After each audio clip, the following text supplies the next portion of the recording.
السلام علیکم ورحمۃ اللہ وبرکاتہ۔ آج میں آپ کی خدمت میں حاضر ہوں مفتی سلمان اظہری صاحب کا ایک نیا بیان لے کر۔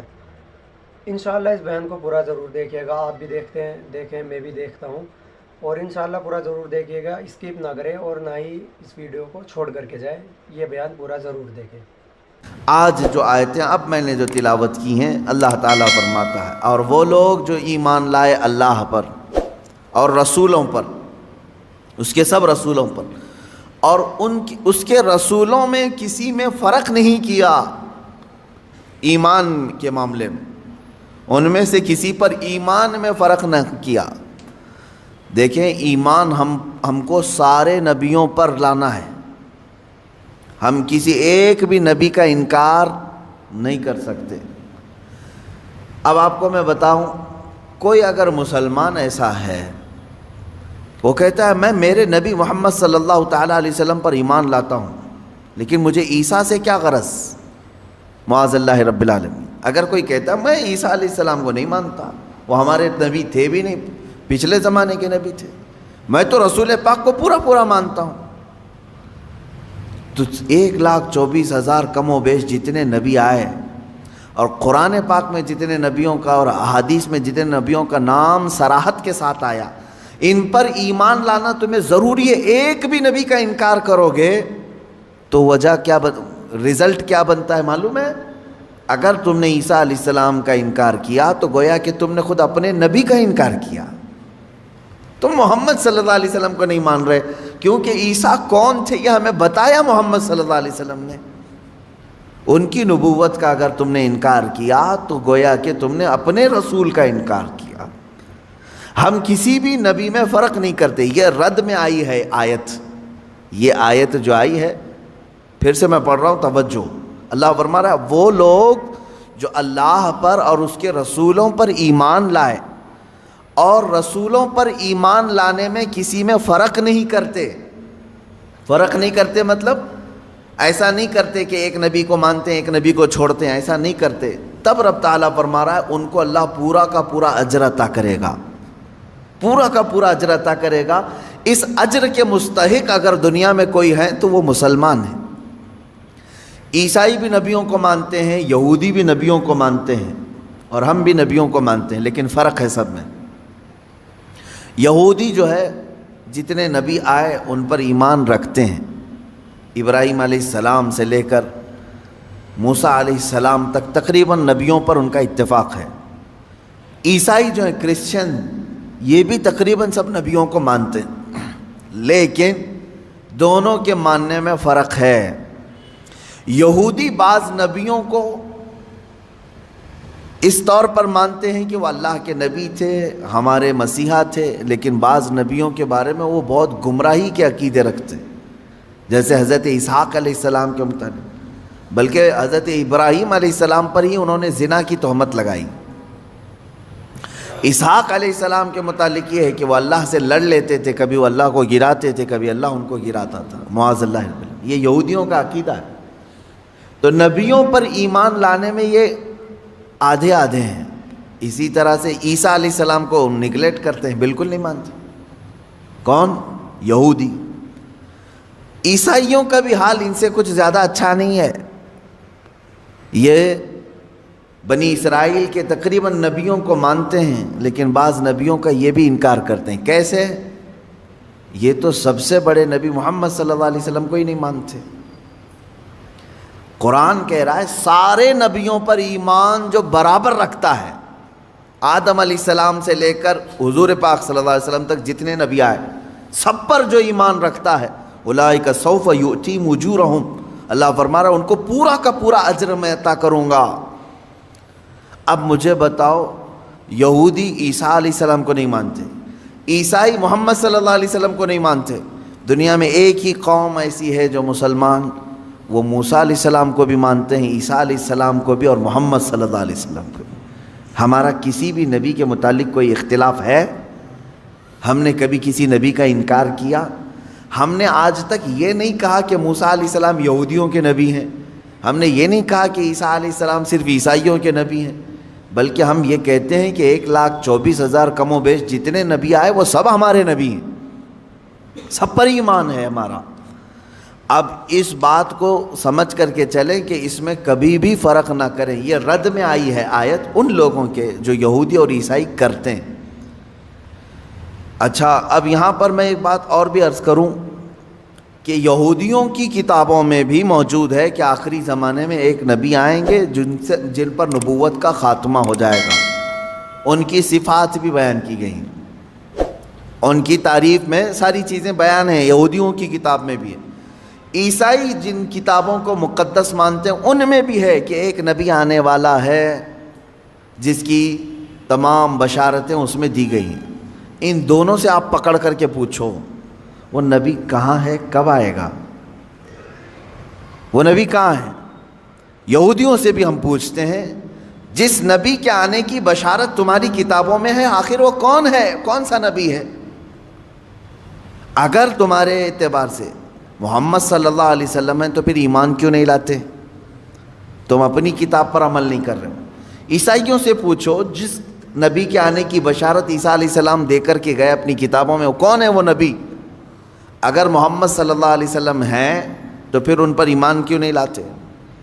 اور اگر نہیں مانتے تم کہ وہ بشارت جن کی دے کر کے گئے تھے وہ محمد صلی اللہ علیہ وسلم نہیں ہے، تو میاں 1400 سال سے زیادہ کا عرصہ، 2000 سال کا عرصہ ہو گیا، وہ نبی اب تک کیوں نہیں آیا؟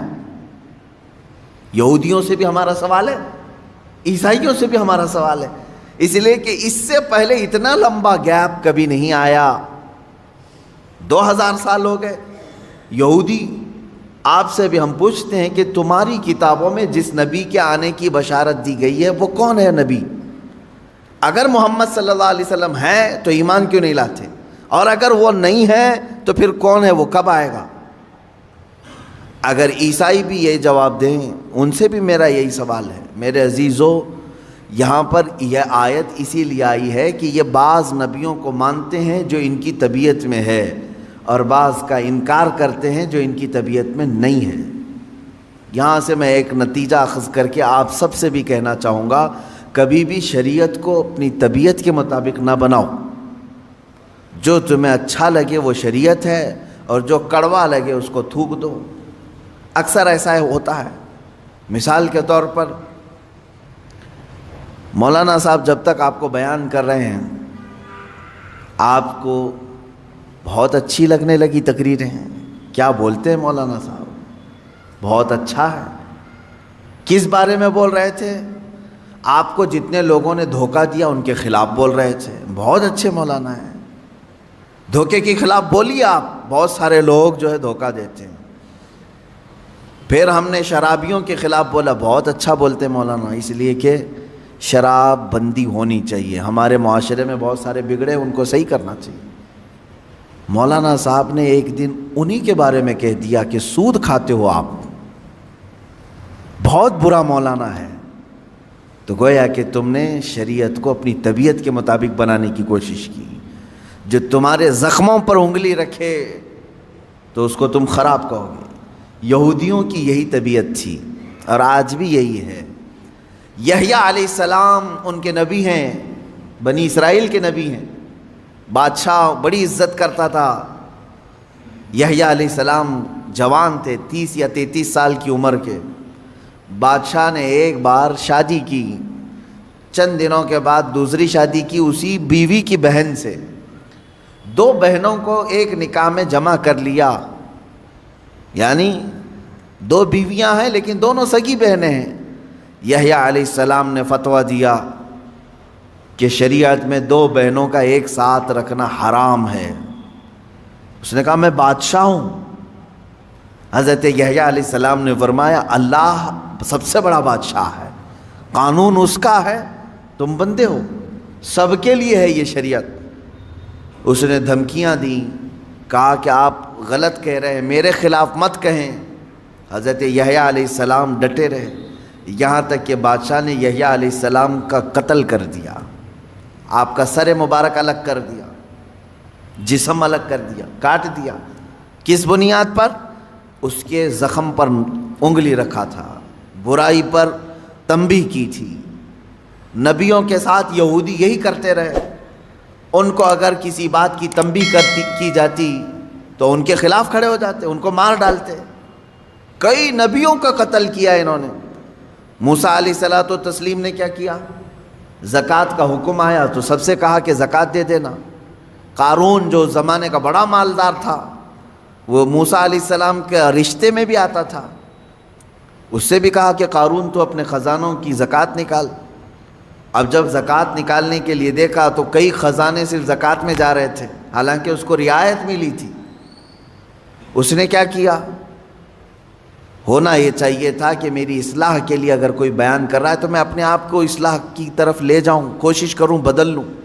نہیں، دنیا دار کی طبیعت یہ ہوتی ہے کہ جو بول رہا ہے اسی کی زبان کو بند کر دو۔ اس نے عورت خریدی، پیسے دے کر کے طوائف کو مجمع میں لے آیا اور کہا کہ میں موسیٰ سے سوال کروں گا زنا کی سزا کیا ہے۔ جب وہ جواب دے رہے ہوں گے تو اے خاتون تو کھڑی ہو کر کے کہہ دینا میرے پیٹ میں موسیٰ کے زنا سے بچہ پل رہا ہے۔ معاذ اللہ رب العالمین، اتنی غلیظ حرکت، اتنی نیچ حرکت قارون نے کی، کس کے خلاف؟ موسیٰ علیہ السلام کی۔ سکھا کر کے عورت کو مجمع میں لے آیا، عورت بیٹھی ہوئی تھی، اس نے سوال کیا کہ اے موسیٰ علیہ السلام، اللہ کے نبی ہیں آپ، مسئلہ بتائیں کہ اگر کسی شادی شدہ مرد نے کسی عورت سے زنا کیا ہے تو کیا سزا ہے اس کی؟ کہا رجم کیا جائے گا، پتھروں سے ہلاک کیا جائے گا۔ اس نے اشارہ کیا عورت کی طرف، اٹھ تو بتا تیرے ساتھ زنا کس نے کیا ہے؟ وہ خاتون کھڑی ہوتی ہے اور کپ کپی طاری ہو گئی، جلال موسوی کو برداشت نہیں کر سکی، اس نے اگل دیا، کہا قارون مجھے پیسے دے کر کے یہاں لایا ہے، پیسے دے کر کے یہاں لایا ہے۔ اتنا کہنا تھا موسیٰ علیہ السلام کو جلال آیا، آپ نے کہا اے زمین پھٹ جا اور قارون کو اس کے خزانوں سمیت نگل جا، دھسا دیا گیا۔ وہ تو اللہ کا عذاب تھا اس کے اوپر۔ میں یہاں پوچھنا چاہتا ہوں موسیٰ علیہ السلام کے ساتھ اتنی گری ہوئی حرکت قارون نے کیوں کی؟ اس لیے کہ نبی نے برائی پر انگلی رکھی، اسے صرف اچھائی کی تنبیہ کی۔ عزیزان گرامی وقار، یہ طبیعت کبھی اپنی نہ بنانا کہ اگر برائیوں کے خلاف کوئی تمہیں بیان کرے یا نصیحت کرے تو اس کے پیچھے مت پڑ جانا، اس کے پیچھے مت پڑ جاؤ، کوشش یہ کرو کہ وہ برائی ہم سے نکل جائے۔ آپ زندگی میں کبھی ایسا کرتے ہو؟ ڈاکٹر نے علاج کے دوران یہ کہہ دیا کہ پیٹ میں السر ہے تو ڈاکٹر کے پیچھے پڑ جاؤ کہ اس کا پیٹ پھاڑ کر کے رکھوں گا میں، مجھے کہا کیسے اس نے السر ہے؟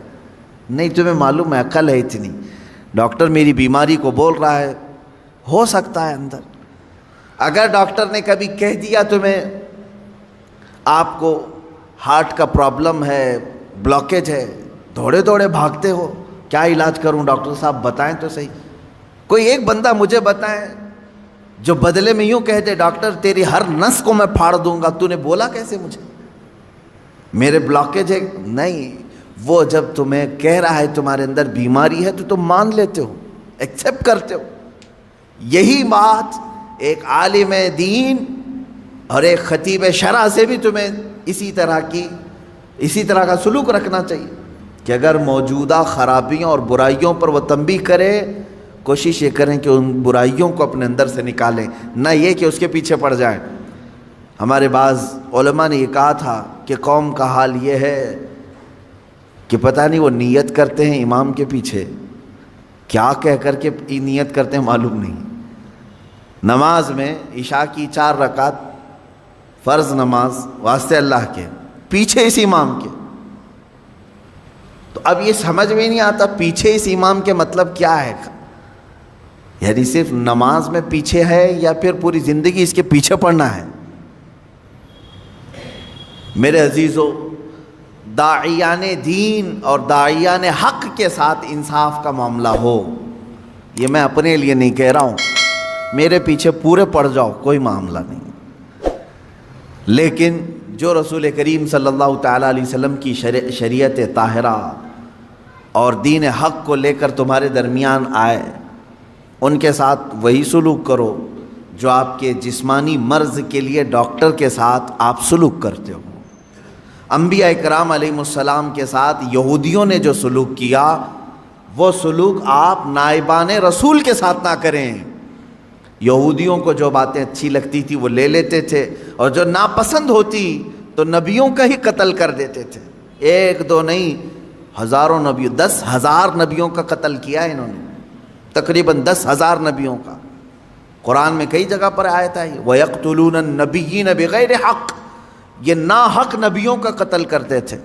نبیوں کا کام یہ اتنا ہی ہوتا کہ ان کی برائیاں بتا دیتے تھے، یہ غلط ہے۔ تو یہاں آج امت کو بھی میرا یہی پیغام ہوگا کہ اگر تمہاری برائیاں کوئی بتائے تو یہودیوں کی طرح ان کے جان کے پیچھے نہ پڑ جاؤ، بلکہ ان برائیوں کے خاتمے کے لیے مل بیٹھ کر کے لائے عمل تیار کریں۔ اب آگے کی آیت میں پڑھتا ہوں، اللہ تعالیٰ فرماتا ہے اے رسول، یہ اہل کتاب آپ سے کہیں گے، آپ سے سوال کرتے ہیں کس چیز کا؟ ان تنزل علیہم کتابا من السماء، کہ آسمان سے ہم پر کوئی کتاب اتار کر کے دکھاؤ، آسمان سے ہم پر کوئی کتاب اتار کر کے دکھاؤ۔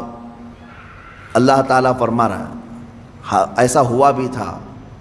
حضور صلی اللہ تعالیٰ علیہ وسلم کے پاس یہودیوں اور عیسائیوں کی جماعتیں آئی اور کہنے لگے ہمارے سامنے اترنا چاہیے کتاب، آپ پر آ رہی ہے وہی۔ اچھا وہی کیسے آتی تھی یہ بھی میں بتاؤں، یہ قرآن کی جو آیتیں آتی تھیں کس انداز سے؟ میرے آقا صلی اللہ تعالیٰ علیہ وسلم بیٹھے ہوئے ہیں، اچانک جو صحابہ ہیں، صحابہ اکرام محسوس کرتے تھے حضور صلی اللہ علیہ وسلم ٹھنڈیوں کے زمانے میں پیشانی سے بہت تیز پسینہ بہنے لگ جاتا تھا، سخت ٹھنڈیاں ہی کیوں نہ ہوں، موٹے موٹے پسینے کی بوندیں گرنے لگتی تھیں۔ صحابہ سمجھتے کہ وہی اتر رہی ہے، قرآن کی آیتیں اتر رہی ہیں میرے آقا صلی اللہ علیہ وسلم پر۔ شروع میں حضور اکرم صلی اللہ تعالیٰ علیہ وسلم کی حدیث ہیں، بخاری شریف کی شروعات میں کتاب بدء الوحی میں ہے کہ گھنٹیوں جیسی آواز آتی تھی، سلسلۃ الجرس اس کو کہا گیا ہے، جیسے گھنٹی بجتی ہے اس طرح کی آواز آتی اور قرآن کی آیتیں اتر رہی ہوتی تھی۔ کبھی جبرائیل امین علیہ السلام انسان کی شکل میں آ کر کے بیان کر کے چلے گئے۔ ایک صحابی حضرت دحیہ کلبی رضی اللہ عنہ، اکثر حضرت جبرائیل امین ان کی شکل میں بارگاہ رسول میں آتے تھے، کبھی ظاہری شکل میں آتے، کبھی کسی کو نظر نہیں آتے اور اتار رہے ہوتے قلب مصطفیٰ صلی اللہ علیہ وسلم پر آیتیں اتاری جا رہی ہوتی تھی۔ اب یہ وہی اترنے کا انداز معلوم تو ہوتا لیکن اترتا ہوا کوئی دیکھتا نہیں سوائے رسول پاک صلی اللہ علیہ وسلم کے۔ تو اب یہ یہودی اور عیسائی آئے اور کہے ایک کتاب ایسے اترنا چاہیے، وہ دکھنا چاہیے ہمیں کہ آسمان سے کتاب اتر رہی ہے۔ تو اللہ تعالیٰ نے فرمایا اے رسول، یہ آپ سے سوال کر رہے ہیں کہ آسمان سے کوئی کتاب اتار کر کے دکھائیں، یہی وہ لوگ ہیں جو آپ سے پہلے اس سے بھی بڑا سوال موسیٰ علیہ السلام سے کر چکے ہیں۔ اس سے بھی بڑا سوال کیے تھے موسیٰ علیہ السلام، کیا کیے تھے؟ وہ پہلے پارے میں بھی آیتیں گزر چکی، یہاں پر بھی ہے فقط سألوا موسیٰ اکبر من ذالک، تو یہ تو موسیٰ علیہ السلام سے اس سے بھی بڑا سوال کر چکے، کیا؟ فقالوا ارنا اللہ جہرتاً، انہوں نے کہا تھا موسیٰ علیہ السلام سے، یہ یہودیوں نے، اچھا آپ اللہ اللہ کہہ رہے ہیں بہت، ہم اللہ کو سامنے دیکھنا چاہتے ہیں، دیکھ کر کے ایمان لائیں گے۔ لن نؤمن حتی نری اللہ جہرتاً، قرآن میں ہے، وہ ضد کر کے بیٹھے ہم اس وقت تک ایمان نہیں لائیں گے جب تک اللہ ہم کو دکھے گا نہیں۔ میرے عزیزو یہ بڑا سوال موسیٰ علیہ السلام سے کیا تھا انہوں نے، موسیٰ علیہ السلام سے، تو ہوا کیا ان کے ساتھ؟ اللہ فرماتا فَأَخَذَتْهُمُ الصَّاعِقَةُ بِظُلْمِهِمْ، اس طرح کا سوال کرنے پر اچانک ایک بجلی چمکی اور اللہ تبارک و تعالیٰ نے ان پر آسمان کو نیچے کر دیا، اتنا کہ اب گرے گا تب گرے گا، خوف کے مارے وہ پورے دہل گئے۔ سوال کیا کیا تھا؟ ہم ایمان نہیں لائیں گے جب تک اللہ ہم کو سامنے نہیں دکھے گا۔ تو اللہ تعالیٰ نے بجلیاں بھیجی، کڑک بھیجی، بہت خطرناک قسم کی کڑک، بجلی کی چمک، اور آسمان نیچے پھٹ کر کے آ گیا، سروں پر آ گیا، اللہ نے روک لیا۔ اب پھر وہ ایسی ضدی قوم تھی، ان کو اوپر سے آسمان یہاں لا کر کے کھڑا کیا گیا، اب بولو ایمان لاتے ہو یا کیا ہے؟ تو قرآن کی آیت ہے لن نؤمن حتی نری اللہ جہرۃ فاخذتکم الصاعقۃ بظلمہم، تو ان کو بجلی نے کڑک لیا، یہ کڑک آ کر کے انہیں گھیر لی، تو پھر کہنے لگے نہیں ہم ایمان لاتے ہیں موسیٰ کے رب پر، ہے اللہ کوئی ہے، اب ضرورت نہیں ہے دیکھنے کی۔ اب یہاں سے سنیے میرے عزیزوں، نبیوں سے ایسا سوال کیا گیا ہے تو اللہ تبارک و تعالیٰ نے بیان فرمایا۔ مجھے حیرت ہوتی ہے، موسیٰ علیہ السلام کی قوم نے ان سے کہا تھا ہم ایمان نہیں لائیں گے اس وقت تک، توجہ ہے نا، ہم ایمان نہیں لائیں گے اس وقت تک جب تک کہ اللہ کو آنکھوں سے دیکھ نہیں لیں گے۔ موسیٰ علیہ السلام ولی تھے یا نبی تھے؟ نبی تھے، سب کو معلوم ہے۔ نبی کا درجہ بڑا ہے یا ولی کا درجہ؟ نبی کا۔ نبی کو معجزہ بھی ملا ہے، طاقت بھی ملی ہے، اور ان کی شان محبوبی بھی ہے، اللہ ان کی باتوں کو رد نہیں کرتا۔ موسیٰ علیہ السلام سے جب ان کی قوم نے سوال کیا تو دکھوا دینا چاہیے تھا نا، ٹھیک ہے چلو میں اللہ دکھا دیتا ہوں تم ایمان لے آؤ، نہیں دکھائے۔ موسیٰ علیہ السلام اپنی قوم کو اللہ نہیں دکھوائے، وجہ یہ ہے کہ وہ خود بھی نہیں دیکھے، وہ خود بھی انہوں نے نہیں دیکھا تھا۔ اب میں آپ سے یہ کہنا چاہتا ہوں، اتنے سالوں گزر جانے کے بعد للو پچھو پیر صاحب آئے اور وہ مریدوں سے کہتے ہیں ہم اس وقت تک تمہیں بیعت میں نہیں شامل کریں گے جب تک اللہ تمہیں دکھا نہیں دیں گے۔ مرید بھی گھومتے ہوئے کہہ رہا ہے کہ ہمارے پیر صاحب تو اللہ دکھاتے ہیں پھر بیعت کرتے ہیں۔ کون سا پیر ہے وہ جو اتوار کے بعد آتا ہے یا منگل سے پہلے آتا ہے، یا پھر مرشد جسے کہا جاتا ہے ہدایت دینے والا؟ عزیزان گرامی وقار، قرآن پڑھو، اس طرح کی ایسی باتیں نہ مارو، ہواؤں میں نہ پھینکو۔ وہ مریدین بھی ویسی ہیں، پیر بھی ویسا ہی ہے، اس نے کیا دکھایا، انہوں نے کیا دیکھا، پتہ ہی نہیں ان کو۔ میں نے سنا ہے کہ کوئی پیر صاحب ہیں وہ بھیجے میں اللہ دکھاتے ہیں، بکرا کاٹتے ہیں، بکرے کا سر پھوڑ کر کے اس کا بھیجا نکال کر کے اس میں رکھتے ہیں، واللہ عالم۔ یہ بھیجے کا تصور کہاں سے آیا یہ بھی نہیں معلوم کہ میاں جب دکھانا ہی ہے تو بھیجے میں ہی کیوں، انڈے میں کیوں نہیں دکھتا، گردے کلیجے میں کیوں نہیں دکھواتے؟ میرے خیال سے ایسا ہو سکتا ہے کہ پیر صاحب کو بھیجا پسند ہوگا، جتنے مرید دیکھیں گے اتنے بھیجے آئیں گے۔ کیا تماشا ہے، دین کو تماشا بنا کر رکھا ہے۔ اے غیور مسلمانوں، اپنی عقل کا استعمال کرو۔ یا قرآن تو یہ کہہ رہا ہے کہ موسیٰ علیہ السلام سے ان کی قوم نے کہا تھا، ایک جگہ نہیں، یہ آیت 2 جگہ آئی ہے، 2 جگہ پڑھ کر کے دیکھ لو۔ ان کی قوم نے کہا تھا ہم جب تک اللہ کو نہیں دیکھ لیں گے جب تک آپ پر ایمان نہیں لے آئیں گے۔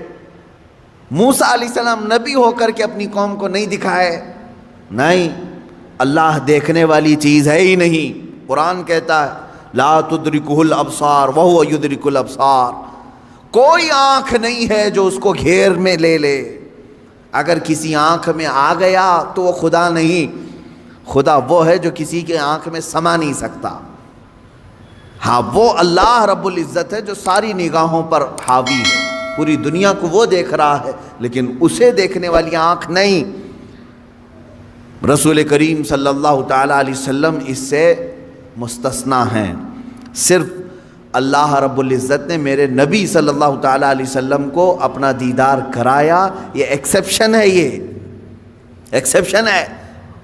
وہ زندگی میں ایک مرتبہ حضور اکرم صلی اللہ علیہ وسلم کے ساتھ ہوا بیداری کے عالم میں، لیکن یہاں پر بھی ہم یہی کہیں گے میرے عزیزو، جس وقت اللہ تعالیٰ کو اپنا دیدار کرانا تھا اپنے نبی کو، اس رات خصوصی طاقت ان کی آنکھوں میں ڈالی تب دیدار کرایا ہے، خصوصی طاقت و قوت دی تب دیدار کرایا۔ ورنہ تو بہت سارے صحابہ بھی اختلاف کرتے ہیں اس بات پر، صحابہ کی 2 جماعتیں، بعض صحابہ کا تو یہ کہنا ہے کہ نہیں، رسول کریم صلی اللہ تعالیٰ علیہ وسلم نے اپنی آنکھوں سے نہیں دیکھا، دل کی آنکھوں سے دیکھا، یہ ماتھے کی آنکھوں سے نہیں دیکھا، اس لیے کہ قرآن کہتا ہے کوئی آنکھوں سے دیکھ ہی نہیں سکتی۔ اس میں حضرت عائشہ صدیقہ بھی ہیں، حضرت عائشہ صدیقہ بھی فرماتی ہیں، لیکن حضرت انس رضی اللہ تعالیٰ عنہ جو صحابی رسول ہیں انہی کے مسلک پر ہم بھی ہیں، سب صحابہ اپنی جگہ پر حق پر ہیں، ہم ان کے مخالفین میں سے نہیں ہیں، لیکن انہوں نے اپنا اجتہاد کیا۔ حضرت عائشہ صدیقہ نے کہا کہ نہیں، قرآن کے حساب سے تو ممکن نہیں لگتا کہ کوئی دیکھ سکے، حتیٰ کہ حضور صلی اللہ علیہ وسلم بھی۔ لیکن حضرت انس نے فرمایا کہ میں نے خود رسول پاک صلی اللہ علیہ وسلم سے سنا ہے، اللہ کے نبی صلی اللہ علیہ وسلم نے فرمایا میں نے اپنی ان آنکھوں سے اللہ کا دیدار کیا ہے۔ تو ایک صحابی کی روایت یہ بھی ہے، تو یہاں سنی ہوئی بات ہے حضور سے، اس لیے ہم اس کو زیادہ قبول کرتے ہیں، اور وہاں حضرت عائشہ کا اپنا اجتہاد ہے، حضور سے نہیں سنا انہوں نے، قرآن کو پڑھ کر کے وہ کہتی ہیں قرآن کے حساب سے تو نہیں لگتا کہ آنکھوں سے دیکھا جا سکتا ہے۔ حضور جو معراج میں گئے تھے اس وقت تو حضرت عائشہ کی شادی بھی نہیں ہوئی تھی۔ حضور صلی اللہ تعالیٰ علیہ وسلم جب معراج میں گئے تھے، حضرت عائشہ رضی اللہ تعالیٰ عنہا اس وقت تھی ہی نہیں۔ تو یہ تو روایات جو اس وقت موجود تھے ان کی لی جائے گی۔ بہرحال میں یہاں بات یہ کر رہا تھا کہ قرآن میں اللہ تعالیٰ نے فرمایا کہ موسیٰ علیہ السلام سے تو اس سے بڑا سوال کر چکے، اے نبی آپ سے یہ پوچھ رہے ہیں کہ ہمیں آسمان سے کوئی کتاب اتار کر کے دکھاؤ، سامنے سامنے دکھے گی تو ہم ایمان لائیں گے۔